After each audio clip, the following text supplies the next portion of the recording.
Hey guys, Ferg here with Team COG, coming at you with the first place deck profile from our 8-man locals.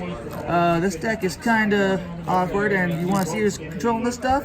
Hey Charles, how'd you get first today? Let's go over this, shall we? Didn't know what I was doing, and I wasn't able to get the cards that I needed for constellars, and I thought, I want to play something different besides Crusadia, so I thought, what's another good deck to play? And I thought, well, people have been asking for World Chalice, and our World Chalice man is missing in action, rip, but so I kind of wanted to put together the deck and try it. I'm gonna tell you guys, this deck is hard. It's really hard. You guys want to see in our duel videos? I mess up quite a bit. It's pretty rough. When you can just play yourself and do a lot of nothing, or you can just make a pretty interesting board. But without further ado, so how does this compare to the year of the deck? I would say that the ceilings are virtually the same. I just think that Crusadia, since they have access to Maximus, or not Maximus, Equamax, and make that card live, just makes the Crusadia Guard Dragon have a little bit higher ceiling or a little bit stronger ending boards. But this World Chalice has such a higher complexity. It's so much more difficult in my opinion. And then I'm not playing, this list is copied, or I took inspiration from a guy called Jesse Enderez or something like that. He topped in El Salvador. So I'm not playing the VFD package or anything like that because I didn't feel comfortable playing it, because I just didn't really know what to, the combos and stuff I wasn't too familiar with, so I didn't want to risk bricking with level 9s and monstrosities. So we'll just go ahead and jump into the profile. Alrighty then. Alright. Cool Field Center, brought to you by our local shop here, Game Time Cards and Collectibles. We will have a link down in the description for their actual card shop. Lee. So Lee is the searcher. She's actually really busted. You can sack off your guard dragons if you are restricted with her graveyard effect. She can send from hand or field. She's the Stratos of the deck. She's really good. I was really proud of her. I actually wish more deck. I think every deck deserves a Stratos, but Lee's really good. Did you just say guard dragons? Hold up. Yeah. Did we go back? Hold up. We are playing the guard dragon variant in this. So because since I didn't feel comfortable playing the rank 9 variant, I want to have some sort of umph to put out in this deck. But anyway, we're moving on to the 3 World Chalice. I know they're not supers. I didn't want to pick up super. I didn't have supers. I didn't want to pick any up because I didn't know how I'd feel about this deck. But if you guys don't know what this card does, it can send an extra deck monster when it's summoned, and then if it's tribute summoned, you can float 2 from the deck, which is pretty much an instant just a card. And then you can banish it the turn that it's not sent to search any World Legacy card. And then 2 Chosen. We have to play the Chosen. You could play 1 Chosen, and there's Beckoned, but this is Maximus, since he's my favorite. Crusadia Maximus, since he's my favorite card, and this is pretty much Baby Maximus. You gotta play him. And then we play 2 Baby Draco, World Chalice, and Guard Dragon. This card's pretty key to your Guard Dragon combos, so it's really good. The fact that it can summon back from grave, it's a hand trap that allows you to protect your linked monsters from effect veilers and permanences, and no materials too if they happen to wait for you to commit a little bit more. It's pretty good. That's it for the World Chalice lineup. Not too many. I think it's 3, 6, 7, 8, 9, 10 cards. Math is hard. Math is very hard. Moving on to the starters / power cards. 3 Agent of Creation Venus. You guys, this card has been in World Chalice since day 1. It's really good. When you commit your normal summon, it gets impermed or Veiler. That sucks, but it's a game of Yu-Gi-Oh! That's what makes this deck fair, is the fact that all of its normal summons, it's really fragile to hand traps. Don't ash it. Yeah, do not ash this card. And we repeat again for the people in the back. Do not ash this. You're not my real dad. 3 Shine Ball, because you got to with the Agent of Creation Venus. Self-explanatory. And probably, in my opinion, outside of Venus, the best 1-card engine in the deck that pretty much gets you to your full Guard Dragon plays is 1 Draconet. Draconet is just a 1-card full Guard Dragon combo, which is nuts. And then of course you play the 1 Galaxy Serpent with it, because Galaxy Serpent is a dragon, but it also plays multiple. If you don't see the Draconet, you play a Dragon Shrine to send this, and then you can send the Prometheus, or Prometheus is what I'm calling him. Because you can send that and get some extra dragons on board, but this 1 card alone gets you your full Guard Dragon combo, which in future I'll show a combo video showing that. Does it suck when you draw the Galaxy Serpent? Oh yeah, it's if you draw Galaxy Serpent with this, it sucks.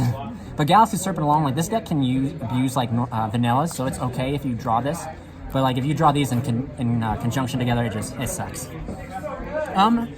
Actually, I think it summons from the hand too.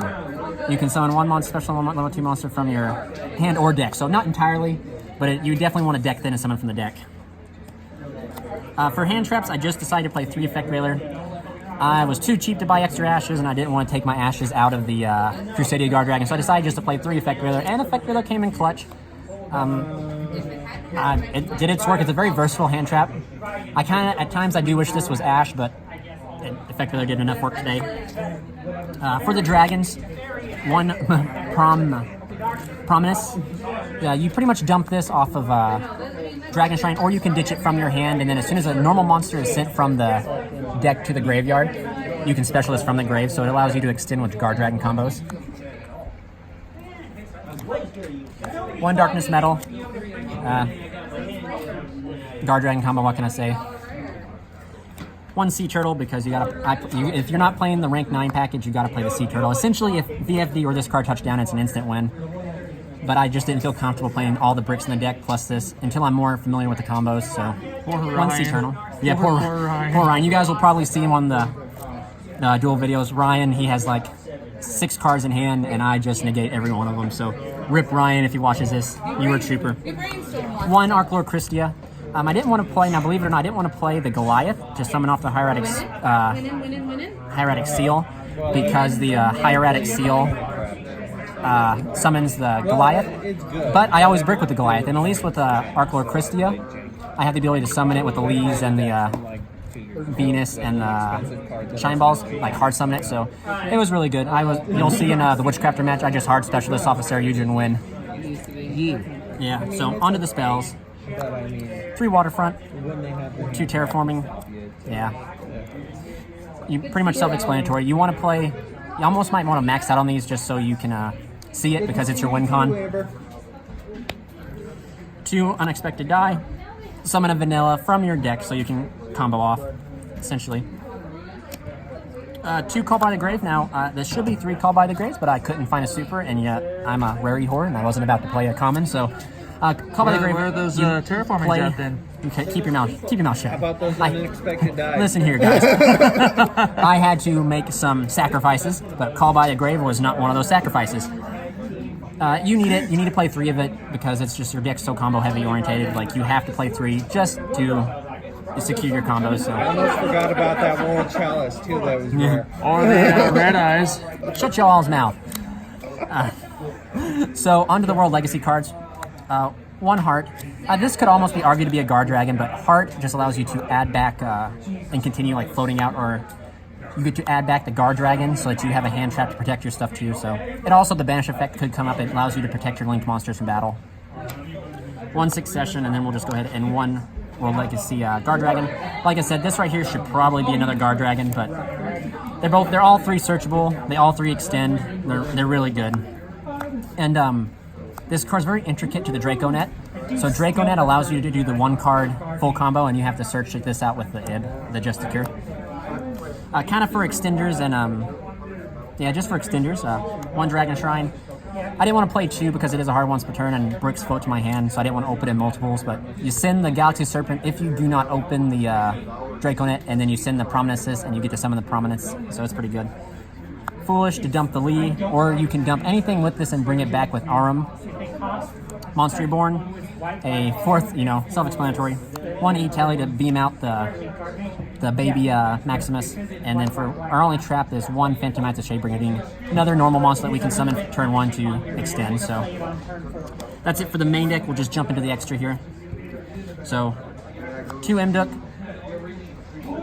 You have to play 2. Normally you'd play 3, but like space is so tight, so you play 2 Mduk. Can we just talk about how those aren't 1. ultras? You keep your mouth. Worry about your own life. 1 Ib, the World Chalice Priestess. That you can use this if you can't get access to a 2nd dragon to make the Pitsy, so like you have access to Ib, and she provides like a protection that you can put your Gamma Seal, your Hot Red, and everything under. 1 Urum, the Blaze Master. So the Blade Master is really important to the Guard Dragon combo because of the arrows.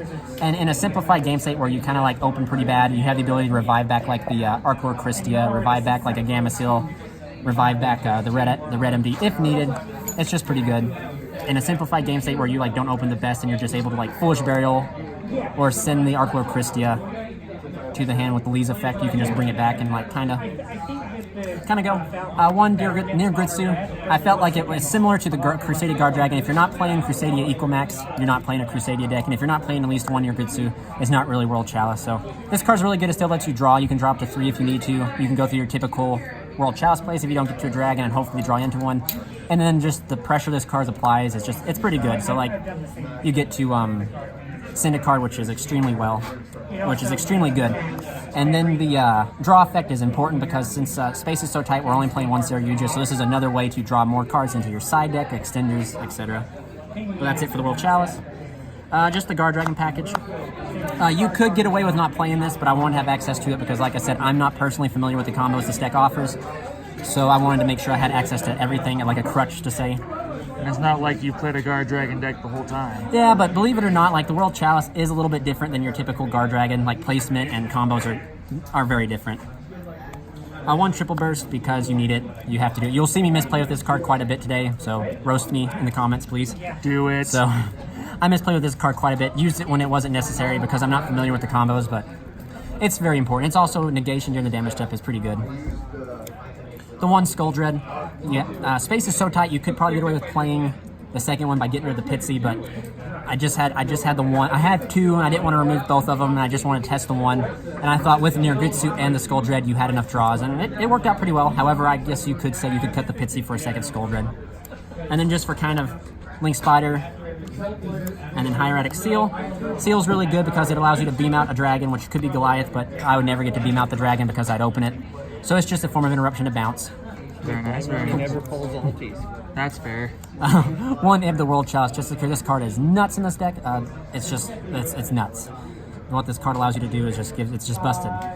There's no other way to describe it. In this deck, it's busted because you have easier access to it than a lot of decks. You don't have to play any sort of engine to make it. This deck just hard makes it really well.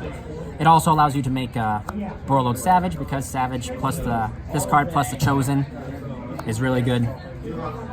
Negation, another form of negation on top of the Hot Red Dragon Archfiend.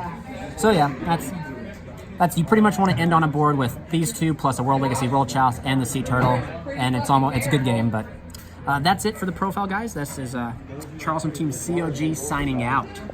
Bye.